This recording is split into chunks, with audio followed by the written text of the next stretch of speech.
আসসালামু আলাইকুম সবাইকে। আশা করি সবাই অনেক ভালো আছেন। তো আমি পূর্ববর্তী লেকচারে লিস্ট নিয়ে আলোচনা করেছিলাম। তো আজকের লেকচারে আমরা এইচটিএমএল এ কিভাবে ভিডিও ট্যাগ যোগ করবেন, অর্থাৎ আপনার ব্রাউজারে কিভাবে ভিডিও শো করাবেন সেটি নিয়ে আলোচনা করব। তার জন্য আমরা লেকচার 9.html নামে একটি ফাইল খুলে নিই। এরপর এখানে বয়লার প্লেটটি দিয়ে দিই। আজকে আমরা কি নিয়ে আলোচনা করব? আজকে আমরা ভিডিও ট্যাগ নিয়ে আলোচনা করব। তো সেটার জন্য আমরা হচ্ছে এখানে যদি সিম্পলি ভিডিও লিখে ক্লিক করি, এন্টার চাপ দিই, তাহলে আমার ভিডিওটা একটি চলে আসবে। এই ট্যাগের ভেতরে সোর্স নামে একটা অ্যাট্রিবিউট আছে। সোর্স হচ্ছে আপনি কোন ভিডিওটা এখানে অ্যাড করতে যাচ্ছেন সেটি এখানে স্পেসিফাই করে দিতে হবে। তো আমার এইচটিএমএল ফোল্ডারের ভেতরে আমি টেস্ট ডট এমপি ফোর এই নামে একটি ভিডিও অ্যাড করে নিয়েছি। তো এই ভিডিওটি যদি আমি সিম্পলি এখানে অ্যাড করে দিই, দেওয়ার পর আমি ব্রাউজারে চলে যাই, আপনারা দেখতে পারবেন যে এখানে কিছু দেখাচ্ছে না, ব্ল্যাঙ্ক স্ক্রিন থাকতেছে। এর কারণটা হচ্ছে আমি ভিডিওটা প্লে করি নাই। ভিডিওর আমার কোনো কন্ট্রোলও নাই, এখানে দেখতে পাচ্ছেন। তাছাড়া কিছু না, এখানে কিচ্ছু নাই। তো ভিডিওর কন্ট্রোল আনার জন্য আমরা ইউজ করি জাস্ট এখানে কন্ট্রোলস, এটা যদি লিখে দিই, লিখে যদি আমি সেভ করি, তাহলে কন্ট্রোলস গুলো চলে আসবে।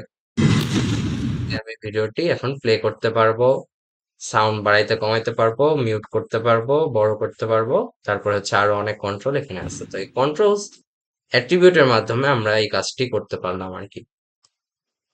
এরপরে আরো অনেক তো সেই অ্যাট্রিবিউট গুলো আমরা একের পর এক আলোচনা করবো। কি অ্যাট্রিবিউটের অর্থ কি? অ্যাট্রিবিউটের অর্থ হচ্ছে বৈশিষ্ট্য। তো ভিডিওটা আপনার ব্রাউজারে কিভাবে শো করাবে, এই বৈশিষ্ট্যগুলো নিয়ন্ত্রণ করার জন্য আমরা এই অ্যাট্রিবিউট গুলো ইউজ করে থাকি। এরপরে আরেকটা অ্যাট্রিবিউট হচ্ছে আমাদের অটোপ্লে। অটোপ্লে এই অ্যাট্রিবিউটটি দেওয়ার মাধ্যমে আমরা শুরু নাও করি, যাতেই আমার শুরু থেকে জাস্ট এটি প্লে হতে থাকবে। অটো প্লে শুরু থেকে শেষ পর্যন্ত একবার প্লে হয়ে যাবে, আর কিছু না। এখানে শেষে যদি চলে যায়, যে আমি প্লে করে দিই, বন্ধ করেছিলাম যেহেতু, তো এখানে শেষ পর্যন্ত যাওয়ার পরে এটি থেমে যাচ্ছে। তো আমরা যদি এটি না চাই, আমরা পরে শুরু থেকে আবার আসুক, তো তার জন্য আমরা কি করব? ইউজ করব, এটি ইউজ করলে আমাদের, আচ্ছা ফুল স্ক্রিন হয়ে গেছে, সমস্যা নেই। ভিডিওটি শেষ হওয়ার পরে আবার শুরু থেকে প্লে হতে থাকবে। এটি হচ্ছে আমাদের লুপ অ্যাট্রিবিউটের কাজ। লুপের পরে আরেকটি অ্যাট্রিবিউট, ভিডিওটা মিউট হয়ে যাবে, প্লে হওয়ার সময় মিউট থাকবে। এরপর চাইলে আমরা এখানে সাউন্ড দিতে পারি, সেটি বিষয় না। তো এখানে আপনারা এইগুলো দিয়ে চেক করতে পারেন, একটা একটা করে দিতে পারেন। আমি তো সবগুলো একবারে দিয়ে দিয়েছি। তো অটো প্লেটা আমি, আমার অটো প্লে হয়ে যাচ্ছে। এটা যদি জাস্ট এরকম রেখে দিই, তাহলে আমার ভিডিওটা এরকম থাকবে, আমি এখানে প্লে করতে পারবো।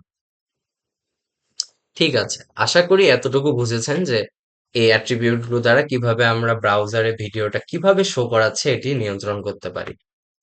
এরপরে আরেকটি অ্যাট্রিবিউট আছে, সেটি হচ্ছে পোস্টার। পোস্টার অ্যাট্রিবিউটের কাজ হচ্ছে আপনি ভিডিওর থাম্বনেইল সেট করতেছেন এই পোস্টারের মাধ্যমে।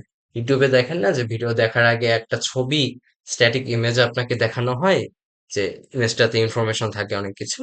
তো সেইটির জন্য আমরা এই পোস্টার অ্যাট্রিবিউটটি ইউজ করি। তো পোস্টারের ভেতরে আমি যদি একটি ছবির দিয়ে দিই, ছবি ডট পিএনজি নামে একটা ছবি এখানে আমার আছে এই ফোল্ডারের ভেতরে। তো এটি অ্যাড করার পরে যদি আমি সেভ করে নিই, তাহলে আমার ব্রাউজারে এটি দেখানোর কথা। এরপরে আমি যখন ভিডিওটি প্লে করব, এটি সিম্পলি প্লে হতে থাকবে মিউটেড অবস্থায়, কারণ আমি মিউটেড করে দিয়েছি। তো অ্যাট্রিবিউট এতটুকুই ভিডিওর যে ইউনিক অ্যাট্রিবিউট ভিডিও ট্যাগের। এরপরে আমরা অবশ্যই হাইট উইডথ সেট করতে পারবো, এগুলো অ্যাট্রিবিউট। তো এটা হচ্ছে আমরা 200 পিক্সেল দিয়ে দেখি, আপনারা উইথ দিয়ে চেক করতে পারেন কত আসে। তো পিক্সেল আর কিছু না, জাস্ট একটা পরিমাপের একক আর কি। তো এখানে 200 পিক্সেলের ভেতরে আমার ভিডিওটি শো করাবে আর কি, আপনারা একটু ছোট বড় করে দেখতে পারেন। তো ভিডিও ট্যাগে সাধারণত এই অ্যাট্রিবিউট গুলি লাগে, আর বেশি লাগে না। এগুলোই বারবার প্র্যাকটিস করুন, করলেই হয়ে যাবে আর কি। ভিডিও ট্যাগে আর বেশি কিছু লাগে না। তো আশা করি ভিডিওটি আপনাদের ভালো লেগেছে। ভিডিওটি ভালো লাগলে অবশ্যই লাইক এবং সাবস্ক্রাইব করবেন। তো তার আগে, আমি শেষ করার আগে, এখানে হচ্ছে ভিডিও অ্যাট্রিবিউট গুলো আপনার নোট করে দিই। এটি হচ্ছে ভিডিও ট্যাগ অ্যাট্রিবিউটস। অ্যাট্রিবিউটস যেন আপনার মনে রাখতে সুবিধা হয় আর কি। এখানে কি কি আছে? কন্ট্রোলস, দেন হচ্ছে লুপ, দেন হচ্ছে অটো প্লে, অটো প্লে, দেন হচ্ছে মিউটেড। আচ্ছা, এটা 4 নাম্বার, মিউটেড। এরপরে হচ্ছে 5 নাম্বারে থাকতেছে আমার পোস্টার। 6 নাম্বারে অবশ্যই হাইট উইডথ সেট করতে পারবেন আপনারা, WIDTH। ওকে, তো এটা হচ্ছে 3 নাম্বার। এগুলো হচ্ছে আমার ভিডিও ট্যাগের অ্যাট্রিবিউট, মানে ভিডিও ট্যাগের অ্যাট্রিবিউট হচ্ছে এগুলো। তো আজকের ভিডিও আপাতত এতটুকুই। ভিডিওটি ভালো লাগলে অবশ্যই লাইক এবং সাবস্ক্রাইব করবেন। ধন্যবাদ।